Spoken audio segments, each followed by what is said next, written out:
अहिल्यानगरमध्ये अपघातानंतर बस पलटी, 14 जखमी, 1 गंभीर. अहिल्यानगर जिल्ह्यातून एक मोठी अपघाताची बातमी समोर आली आहे. तिसगाव शेवगाव महामार्गावर एका भीषण अपघातानंतर एसटी बस थेट रस्त्यावर पलटी झाली असून या दुर्घटनेत 14 प्रवासी जखमी झाले आहेत. यातील एका प्रवाशाची प्रकृती चिंताजनक असल्याची माहिती समोर आली आहे. मंडळी, मंगळवारी सायंकाळी 5 वाजण्याच्या सुमारास वृद्धेश्वर कारखान्याजवळ हा अपघात घडला. प्राथमिक माहितीनुसार समोरून येणाऱ्या दुचाकी स्वारांना वाचवण्याचा प्रयत्न करताना एसटी चालकाचे बसवरील नियंत्रण सुटले. त्यानंतर बस थेट रस्त्याच्या कडेला असलेल्या खड्ड्यात जाऊन पलटी झाली. अपघात इतका भीषण होता की बसचे मागील 4 टायर एक्सेलसह निखळून गेल्याची माहिती समोर आली आहे. या बसमध्ये एकूण 52 प्रवासी प्रवास करत होते. त्यापैकी 14 जण जखमी झाले असून सर्वांना उपचारासाठी तिसगाव येथील खासगी रुग्णालयात दाखल करण्यात आले आहे.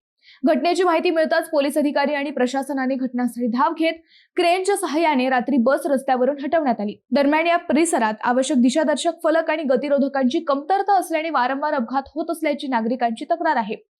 त्यामुळे प्रशासनाने याकडे गांभीर्याने लक्ष देण्याची गरज व्यक्त केली जात आहे. तुमचं मत काय? कमेंट करा.